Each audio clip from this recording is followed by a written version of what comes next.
The 5 worst things about living in Paraguay. I'm joined here by Dennis, a hotshot American who is now here in Asunción, Paraguay, and he's going to reveal some of the not so positive aspects of life here and what's maybe better in the US. Now, Dennis, this is your second time here, right? That's right. Now, talk to me about what we were looking at when we were at the zoo. Actually, when we were driving there and then also back to this place. What were some of the things you noticed, especially concerning road safety? Yeah, it's quite a different experience down here than in the United States and maybe the UK, perhaps, Canada. We were going pretty slow on the road, and all of a sudden this Porsche crossover SUV, I think it was a Cayenne, don't quote me on that, just veers, nicks the front of our car, the front right side of our car, and just seemingly for no reason to get around us. I mean, they were directly behind us before that. And just things like that. Murphy's Law is possible whenever you're on the road here in Asunción, Paraguay. So be prepared. Right. There are a lot of strange things happening here on the road, right? For instance, people like cutting you off, right? That's very popular. Or people not honoring the stop sign. That's another big issue. We talked about how buses drive here. It's insane if you think about it, right? In America, they wouldn't be on the road, right?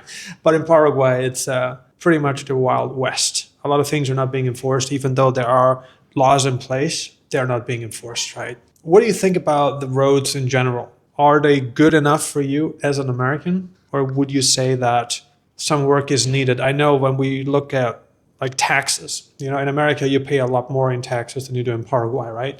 We were talking about that being a trade-off. You pay less in taxes and you get less value. What's your take? Yeah, with regard to the roads, they definitely need work for sure. Personally, it doesn't bother me, but I think everybody's going to have their own threshold about what bothers them and what doesn't. The roads can be kind of hit or miss. There's some really fine roads that you're not going to notice any issues on, and then there's some that are cobblestone, and this can all change from one block to the next. It's completely unpredictable, even in the middle of Asunción. So be prepared for that. But yeah, to your point about taxes, you wouldn't expect there to be perhaps as much investment in the roads, given the fact that taxes are lower here. So yeah, if you're an expat looking to come here, be prepared for that. Another important point that we were talking about is air quality. Now, there are some minor concerns, I would say.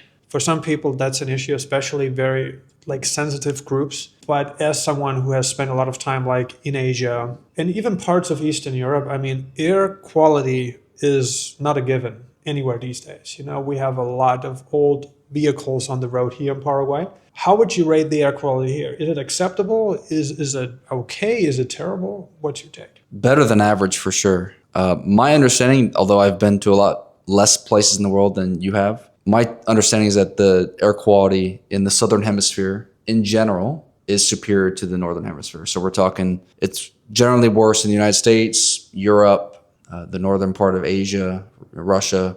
You mentioned Eastern Europe and specifically definitely would be worse there. So I have no complaints about the air quality here. Like you said, there's some problems. There's cars here, so it's not perfect. So, but generally I can't say enough good things about the air quality. Wow. That's fantastic. Another concern that people have is, of course, bureaucracy. That's a big concern. Some people say that Paraguay is not very optimized for that. There are a lot of processes. Not everything is very streamlined yet. What's your take on this? You applied for residency here. You were approved, right? Knock on wood, thank God. But what's your overall take on just the process you had to follow to apply and now also obtain residency in Paraguay? Yeah, it's definitely a lot of paperwork, but some of that paperwork is on, not on Paraguay's side, right? It's on the side of their country of origin, right? So you can kind of weigh that as you wish. Listen, there's a lot of bureaucracy everywhere you go, I think. I think it's sometimes in different parts of life, in society, there's more bureaucracy in, say, with cars in certain countries and other things in other countries. So it's part of the deal when you look into options like this. So I would tell anybody just to set your expectations appropriately. Don't expect things to be easy the first time, that it's going to be, like filling out a form online. It's definitely much more difficult than that. But it's not something you should be stressed out about. There's definitely resources you can access to help you get through these bureaucracies, unfortunately. But on the Paraguay side, I found it actually pretty straightforward. I might be biased because your team did such a good job helping me out, but there's definitely more paperwork for sure. But it's not that bad at the end of the day, in my opinion. Okay. Some people want to move abroad, and the less the better. So there's obviously bureaucracy involved here. When we were in the vehicle before, we were talking about I think that was with you, if I remember correctly, but immigrating to America and how long you have to wait to get the green card. I mean, you're not going to get it in 3 months. You're going to wait years. So in Paraguay's case, assuming you have the paperwork ready from your home country, and when you come here, you're looking at 3 months. So that's not too bad, right? Now talk to me about food quality, a very important aspect, something that's been in decline in America. What's your take on the food quality here? Is the food acceptable? And most importantly, is it safe? Yes, and yes, to put it simply. I can just tell you, Gerald, when I come here, I notice a big difference in how I feel. It's noticeably different than in the United States. And I eat super clean in the US. You can see I'm a fit guy for the lovely viewers of YouTube. It's pure, man. It's simple. There's not this category of that has this ingredient or doesn't have this ingredient. It's just simple down here. Cows eat grass, not corn. Seed oils are not as prevalent down here. Things like that. I can't say enough good things. I'm not gonna say it's the best in the world. I haven't been everywhere. I know it's also very high in Europe, but I have no complaints about it. Right. Now let's touch on car ownership. Some people think that if you are living in the nicer areas here, like where we are located at right now, around the nicer shopping malls, people think that owning a car is totally unnecessary.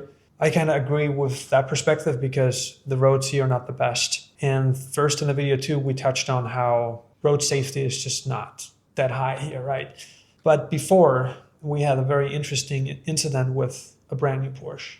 So do you think it makes sense to own a luxury car here? Or would you say, no, that's never going to happen to me? Luxury, absolutely not. I think that you can buy a new car here, but even a new Toyota, it's probably the max you want to do, if at all. To your point, I think there's a lot of good arguments for not owning a car here, given that Uber is so cheap and you have other alternatives. Certain places are walkable depending on where you live in the city. So, I mean, what is the experience like buying a new car? Is it easy? Is the process difficult? You asked me about bureaucracy earlier, so I'm curious to hear your take. As you know, I bought a brand new vehicle.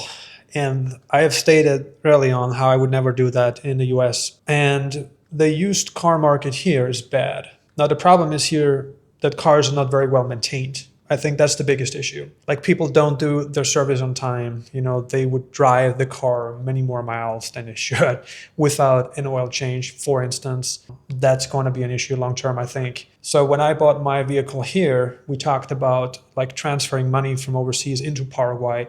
And Paraguay just got upgraded to investment grade, because they have very strict anti-money laundering laws. And before, when you transferred money in from an overseas bank account to the bank account here, you also had to show a tax return and bank statements from the overseas account, right? Nowadays, anything major you want to buy, car, a motorbike, an apartment, for instance, right? You would also have to show a tax return. Let's say you send the money from the overseas bank account to the car dealership. They have to ask you for your tax return to prove that the money is clean, that you pay taxes on it, right? And then also the same if you want to buy a property, it's the same too, right? It's part of the Paraguayan due diligence now. And so a lot of people aren't really prepared to do that because they think Paraguay is an emerging country, I shouldn't have to do that, but that's not reality. So there is paperwork involved in buying a vehicle, and you have to up the limit on your bank account. And how you do that is, of course, through the proof that the money that you earn abroad and that you want to bring with you into Paraguay is indeed clean, right? So just to answer your question on my experience buying a vehicle here, I bought a new vehicle that in America would cost a lot more than what I paid here. So in Paraguay, they make more economic vehicles. Well, they don't make them here, but they are available for purchase here. They import them. Yeah, they make them in Mexico and then they ship them here. Partially also like Brazil. But to buy a new crossover in the US, you're going to pay a lot more than $22,000, right? A lot more than that. So that was my experience, right? Now, talk to us about why you came here. What was the biggest reason for you? What's the biggest benefit of being here? Yeah, there are multiple. So We talked about the air and food quality earlier. That was definitely on my list. I thought that the opportunities to buy real estate here, where there's a plethora of opportunities. You know, as Gerald's mentioned many times on the channel, that they're just building like crazy in Asuncion, developing new areas. So that part of the economy is really booming here. I love good weather.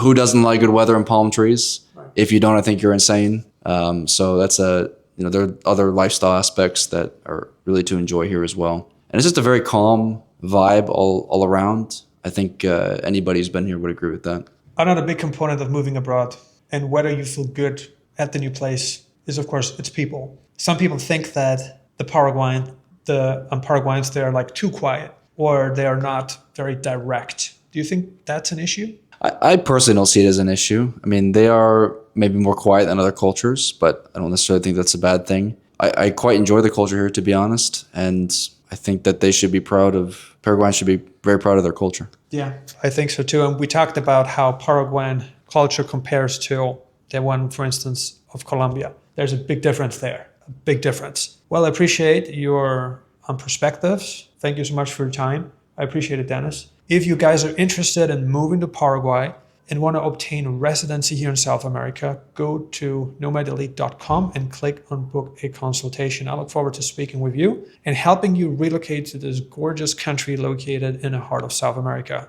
Thank you for your attendance. I look forward to welcoming you to Paraguay.